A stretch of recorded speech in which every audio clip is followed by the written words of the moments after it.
You orchestrated this. Truth revealed. Paul Heyman is the instigator behind Bronson Reed and Breakker split on Raw, so we're all supposed to believe that Braun Breakker spontaneously decided to turn on Bronson Reed out of jealousy and ambition, that their partnership just naturally deteriorated due to ego and competition, and that Paul Heyman was just an innocent manager caught in the middle trying to keep the vision together. Absolute garbage. Because leaked text messages, insider testimonies, and security footage that's finally surfaced prove that Paul Heyman has been systematically manipulating both men for months, planting seeds of distrust, orchestrating every confrontation, and deliberately destroying the Vision's unity so he could position Braun as the sole star while eliminating Bronson as excess baggage, all because Heyman realized early on that managing two egos was limiting Braun's potential and that a singular focus would make Braun more marketable, more controllable, and more profitable for Heyman's legacy. I'm about to expose the most calculated manipulation in wrestling history, where Paul Heyman played puppet master with two of WWE's most dangerous wrestlers, reveal the exact conversations Heyman had with each man where he deliberately turned them against each other while pretending to be loyal to both, show you the text message evidence where Heyman told a confidant Bronson serves his purpose but Braun is my legacy project, and explain why Heyman's orchestration of this split proves he's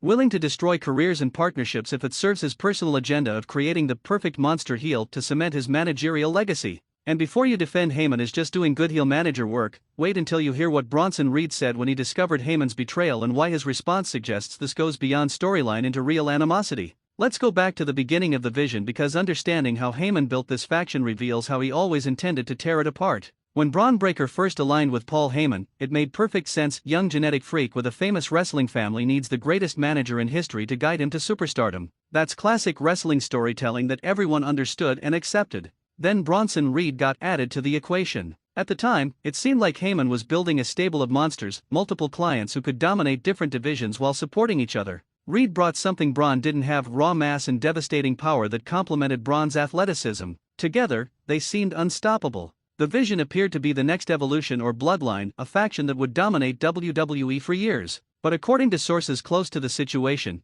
Heyman never intended the Vision to be a long-term multi-man stable. From day one, Heyman saw Bronson as a temporary addition who would help establish the Vision's dominance and make Braun look good by association, but was always meant to be removed once he'd served his purpose. Bronson was the training wheels that Heyman planned to take off once Braun was ready to ride solo. Question for the comments: looking back, what was the first sign that Heyman was playing both sides? Give me the specific moment you noticed something was off. The manipulation started subtly. In early promos, Heyman would praise both men equally: Braun Breakker's genetic perfection and Bronson Reed's devastating power. But if you go back and analyze those promos carefully, Heyman always positioned Braun as the future while positioning Bronson as the present. Heyman would say things like, Bronson Reed is destroying everyone today, but Braun Breakker is going to be destroying everyone for the next decade. That subtle distinction planted seeds in both men's minds. Braun started thinking, I'm the real star here, Bronson is just helping until I'm ready. Bronson started thinking, Heyman sees me as temporary, I need to prove I'm more valuable than Braun. Those thoughts created underlying tension that Heyman then exploited and amplified over the following months.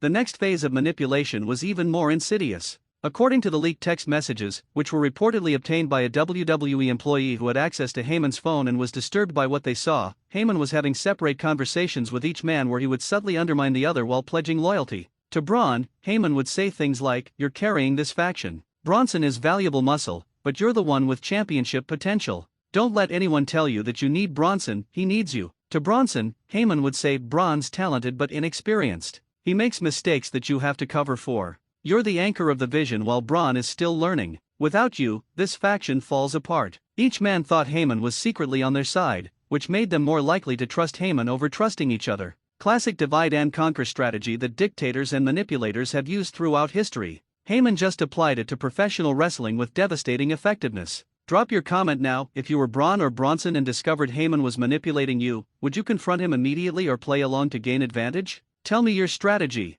The turning point came after Braun won the World Heavyweight Championship. Suddenly, there was a clear hierarchy within the Vision. Braun was the champion, Bronson was, what exactly? The enforcer? The backup? The guy who helped Braun win but wouldn't get his own championship opportunity because Braun already held the top prize? This is where Heyman's manipulation became overt. According to backstage witnesses, Heyman started openly prioritizing Braun in ways that were impossible to miss. Braun got the longer entrance. Braun got the microphone time. Braun got positioned in the center of group photos and video packages. Bronson was increasingly relegated to the muscle role, standing intimidatingly but not actually doing much beyond occasional enforcer spots. Bronson allegedly confronted Heyman about this shift in a private conversation that was overheard by multiple people. Bronson said something like, Paul, I feel like I'm becoming an afterthought in the vision. When I joined, you said we'd all be stars. Now it feels like Braun is the only star and I'm just security." Heyman's response, according to witnesses, was masterful manipulation. "Bronson, you're absolutely right to feel that way, and I apologize if my actions made you feel undervalued. But here's the reality: Braun is the champion. That means by necessity, he gets more attention right now. But I promise you, once we solidify Braun's reign and deal with his immediate challengers,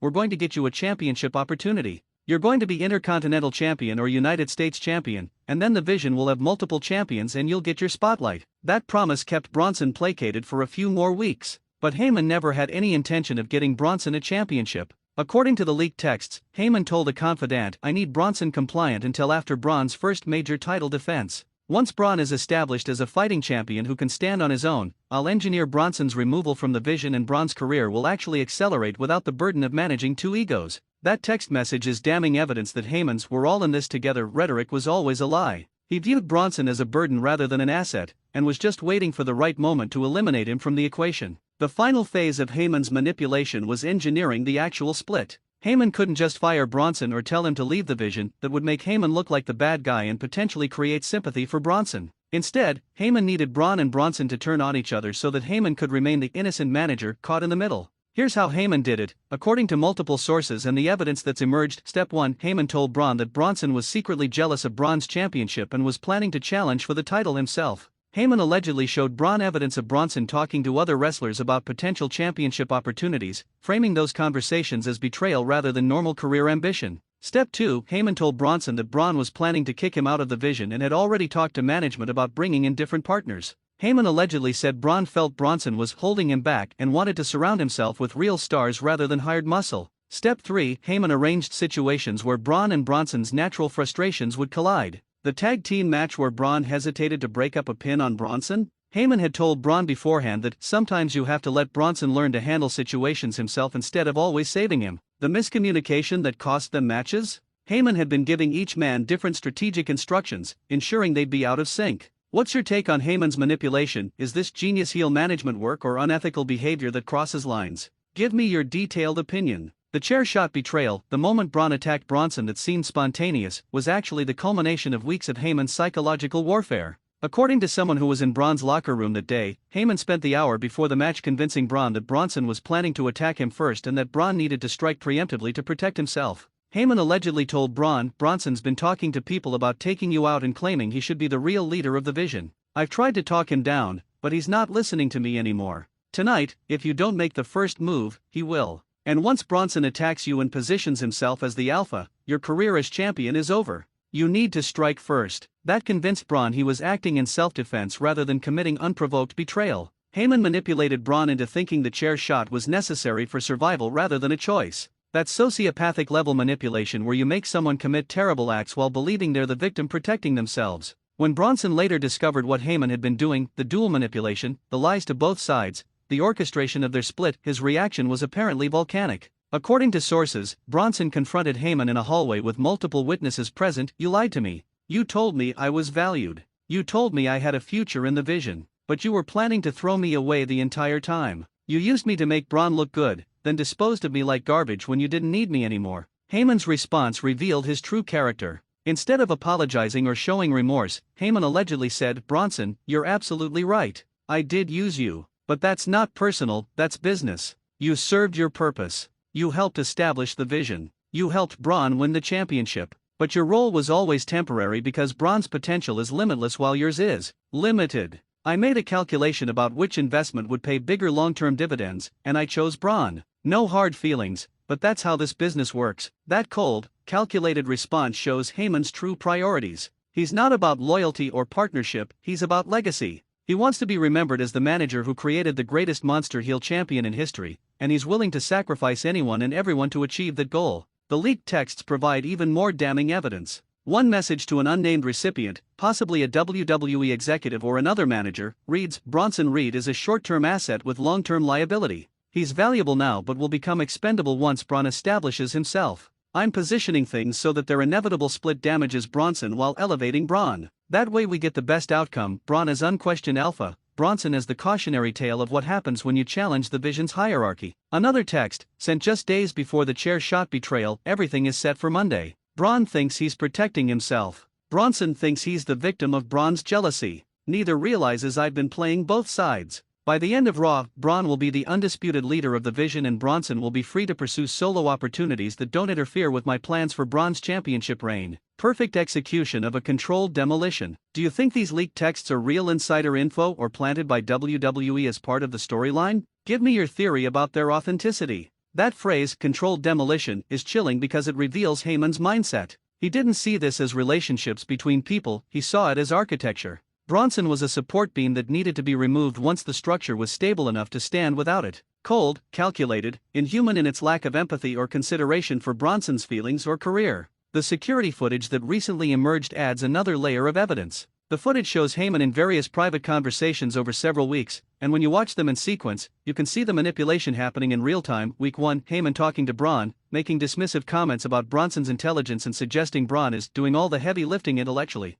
Week 2, Heyman talking to Bronson, making concerned comments about Braun's arrogance and suggesting Bronson needs to keep Braun humble. Week 3, Heyman talking to WWE producers, discussing exit strategy for Reed and positioning Breakker as singular star. Week 4, Heyman on phone with unknown person, saying the pieces are falling into place exactly as planned. That security footage creates a timeline that proves this wasn't spontaneous faction drama, it was orchestrated from the top by a master manipulator who knew exactly what he was doing and did it with cold precision. The question now is, what are the consequences for Heyman? In storyline terms, Bronson Reed now knows the truth and presumably wants revenge. But revenge against Heyman is complicated because Heyman's not a physical competitor, he's a 58-year-old manager who can't realistically fight Bronson in a match. So how does Bronson get satisfaction? The options include Bronson systematically destroying everyone Heyman manages, Braun, potentially Brock Lesnar, Bronson exposing Heyman's manipulation to turn Braun against Heyman, Bronson forming his own faction to oppose the Vision, Bronson getting a stipulation where if he beats Braun,